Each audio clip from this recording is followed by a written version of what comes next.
Let's talk about hedonism. This has been on the top of my mind for a very long time, and to some extent, it's how I live my life. And I've put a lot of thought into hedonism.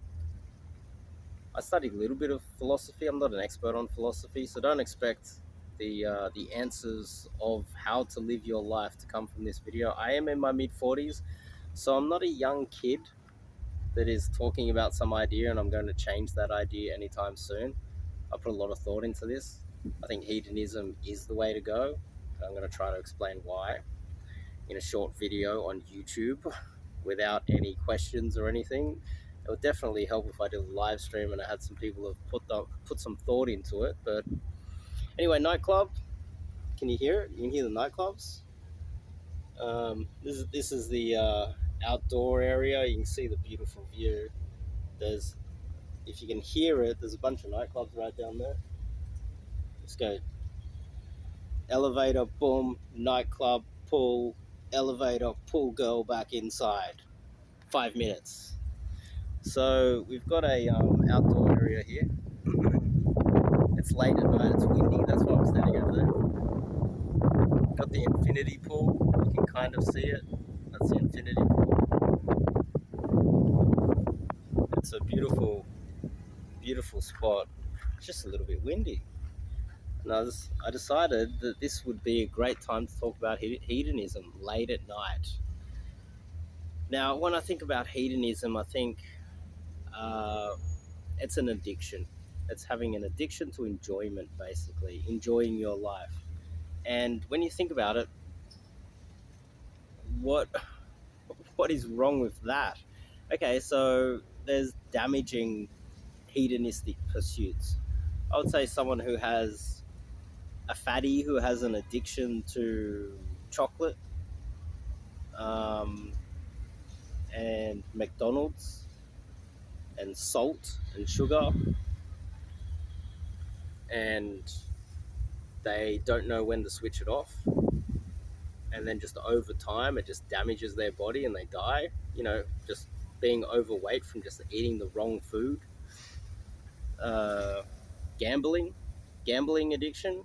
What's the damage that can be caused by gambling? Well, if you don't have enough money, you're gonna have to quit, right? If you have an addictive personality and you cannot keep your addiction going for the rest of your life, it's probably something you shouldn't do. you know uh, you know uh, the other one would be drug addiction. The only time I see a homeless drug addict that is miserable is when they run out of drugs. Generally, an alcoholic or a drug addict that's homeless on the side of the street, there's a guy that packs up a crack pipe or a bong to smoke marijuana out the front of the 7-Eleven in Sydney CBD. And the only time he's miserable and yelling and screaming at people on the street is when he runs out of crack or weed. And he gives zero fucks. He'll do it in front of everybody. Zero fucks. Amount of times he's packing up a bong literally at the front door of on George Street at 7-Eleven. The only time that he's miserable is when he runs out of marijuana or drugs. So what I'd be thinking is, okay, well, then you need to plan to make sure that you have a lifetime of drugs. And it might destroy your body in between too. There's, I guess, some healthy hedonistic pursuits would be someone who has an unhealthy, well, kind of healthy addiction to lifting weights and doing exercise. You're hedonistically pursuing the pleasure that comes from whatever you prefer, whatever that thing is. Now, one of the healthiest ones, apart from being a gym junkie, I would say would be pursuing sex with unlimited women for the rest of your life. Yeah, that's a problem. How? The only problem will be when you cannot get girls anymore. And there could come a point where your junk doesn't work anymore and you're too old and you don't really want to chase girls anymore. But if you can continue to get girls consistently, then you can probably pursue this for a very long time. And if you have the skills to do so, you probably could as well. Now, there's there is a belief out there. I think it's some sort of a religious thing. It's out of the Bible or something where you are supposed to work for whatever reason. You're supposed to work and work and work. It sounds like something that a government would put together. The idea that you should just work forever, pay taxes, um, do the right thing because it says it in the Bible or something. I know a bunch of Bible bashers that are part of my extended family that I grew up in. They're not good people. They're bad people. They're evil people. A lot of them are very bad people. Um, but they will go down and work to. Well, there's one guy that's in the family, and he works down in the church, and he's in his late 60s or early 70s, and it's almost like he never grew up. He never became a man. Never. He's out there working in the church to try to get a pat on the back from his stepfather. No, not stepfather. His father-in-law. His wife's father. You know, it's almost like a lot of these. A lot of the brainwashing in society comes from some sort of a government or something. And I'd always think about it and I think that's not exactly how I want to live. And it's not as if I need to live that way. If I guess if I was born into a third world country or something, the hustle would be greater, wouldn't it? Like a really poor country where there's almost no way I can get out. Um, and I'd have to, work continuously just to keep a roof over my head, I guess. But even then, there's got to be a way out. But when I think about my life, uh, basically from the very beginning, it has always been. It's like my it's like my junk has led the way always. I remember just being, my first few jobs. I'd be at work and I'm like, I gotta be here for 8 hours. I'm horny. I want to chase some pussy. And like doing a 9 to 5, Monday to Friday, I'm just like horny all day. I was working in construction. I was on construction sites, and I can see a lot of the guys there. They'll put like porn up in the lunchroom and in the toilets and everything, and they're like whistling at girls walking by. It's a real thing. Um, but I'm like, I I got to get out of here and chase some girls. I need to get my hedonistic, get it off my chest. It's better than drugs, better than gambling. It's better than any other addiction, I would say. Better than an addiction to sugar or just eating fast food and, just gluttony, eating too much. That's a form of hedonism because they enjoy it, right? I'd say one of the healthiest ones has to be chasing sex. And the more I think about it, the more I think that is the pursuit. So, when you die, what do you leave behind?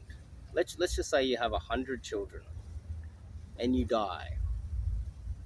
Let's just say you're the most famous man in the world and you've saved the world and you're the smartest man in the world and you're the Elon Musk and the Donald Trump and you're the Brad Pitt. You're the best of the best. when you're dead, you're dead.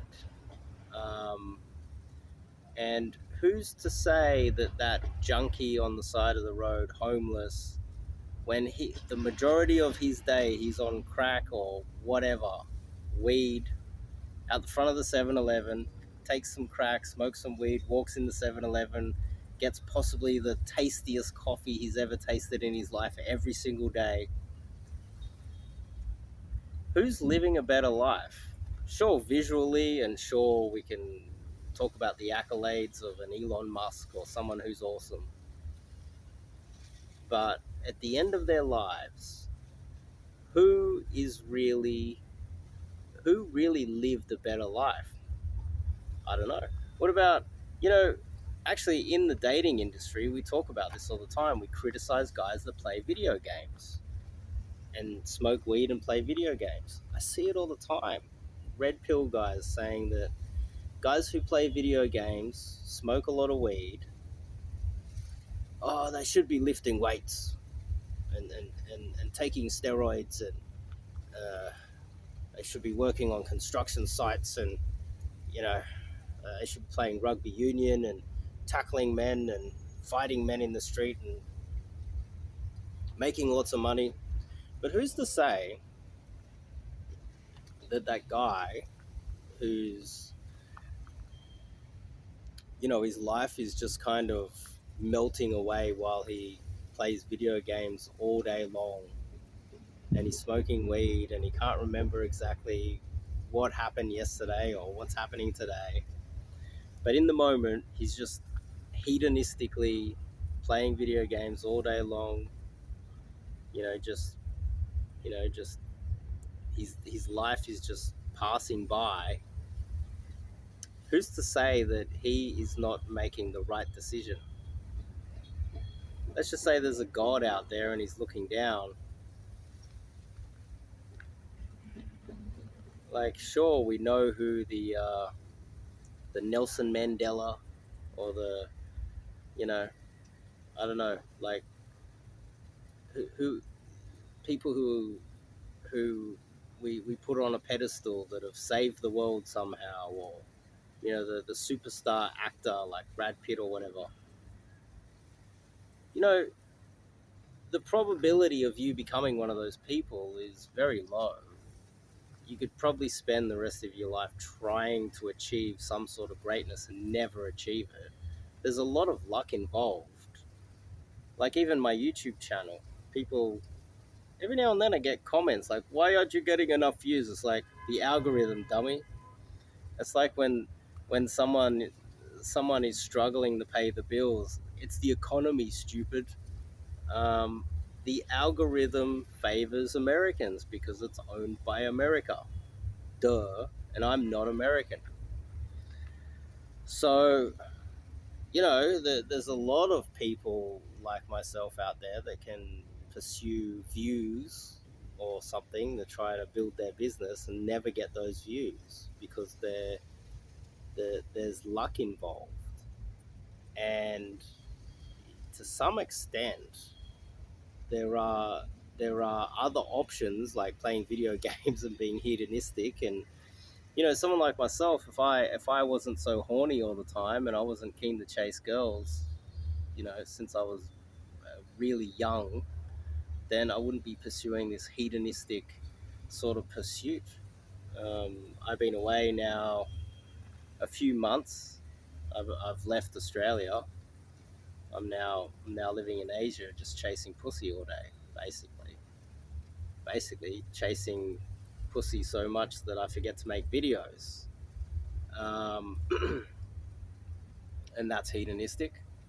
I definitely wouldn't be on the other side of the world doing this if I got the same enjoyment out of playing video games or being homeless out the front of 7-Eleven smoking crack.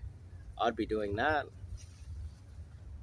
The only problem with, like, gambling or, um, you know, taking drugs or eating food that makes you fat is you die, you run out of money, or you have a drug overdose and die as well. Um, But again, this is why I keep going back to explaining to people that, unless you get HIV or some sort of STD and that's it, or you break your dick in a sex accident, you're good. It's a healthy pursuit. You're out there walking. I've got iron calves. I'm out there walking all the time. I'm sociable. I'm out there being sociable, meeting people all the time. Um, I would say it's the winning pursuit, hedonism. So, yeah, I guess I didn't really go into too much depth. I would like to have a conversation about this where I can bounce ideas and people can ask questions, because I have put a lot of thought into this, and um, I'd like someone to try to talk me out of it, try to tell me that becoming a carpenter and spending the rest of my days helping the local church build a footpath or some shit is the best way to live my life, and paying taxes for the government. Um, and then one day just getting sick and being injured, and I had a few hip replacements. You know, that was that's an eye opener. It's like, let's try and get hedonistic now before it's too late.